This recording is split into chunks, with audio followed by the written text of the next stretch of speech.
Yun, good morning mga ma'am and sir. Today is October 27 and ang ating gagawin ay mag-harvest tayo ng ating mga palay. Fearless.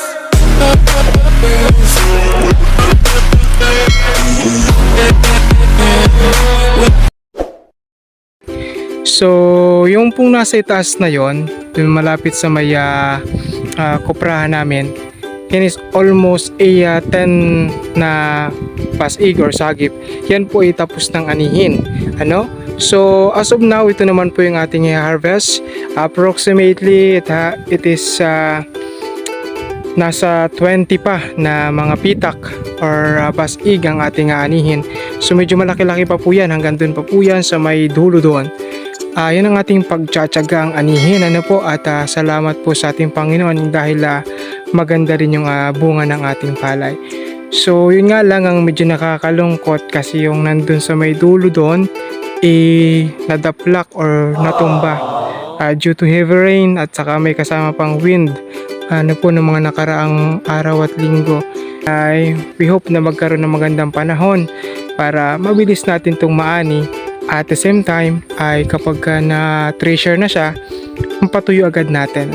At nang sa ganun maging quality din yung ating palay. Kasi kapag yan ay nangitim, syempre nagiging mapait, hindi na siya nagiging mabango.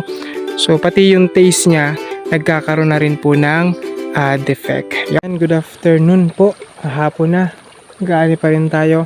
So ngayon tingnan natin yung mga natumba na palay dahil sa malakas na hangin at ulan. Ito na yan, nakakalungkot kasi ito yung part na ginagastusan. Ito yung binila natin ng mga fertilizer, ng mga herbicide, insecticide, and then tapos biglang ganito mangyayari, matutumba. Kaya nakakalungkot lalo sa part ng mga farmers natin, dagdag pa yung effort nila. So wala, ganun talaga ang buhay ng mga farmers. So minsan dinadaanan talaga ng ganito mga pagkakataon. Ganun pa man, kailangan pa rin gawin, magpatuloy kasi kapag tumigil, lalong wala mangyayari.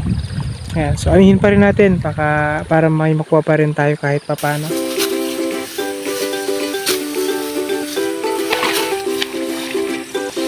Okay, then para makatuloy yung tubig, para nakakatuloy yung tubig ng palay natin.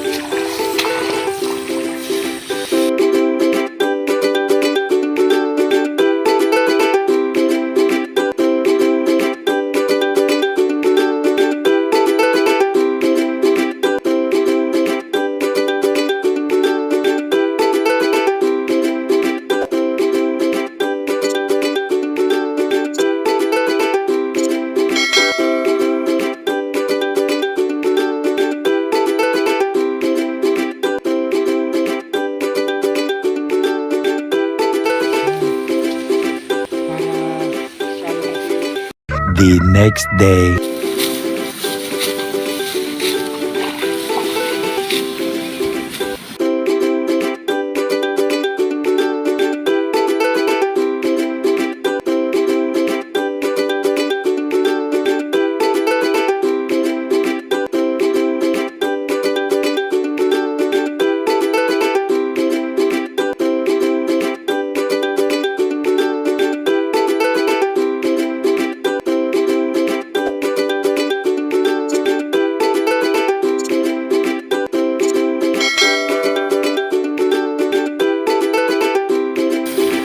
Pinapatindig natin yung mga palay na itinali para matuyo sila. Yun yung purpose niyan. One day later.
naisako natin.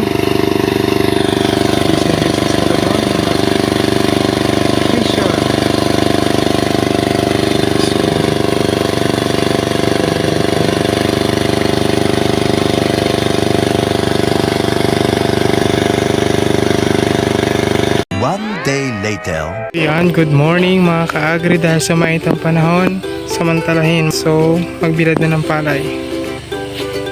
Ayan sila. Bilad ng palay sa ating parang.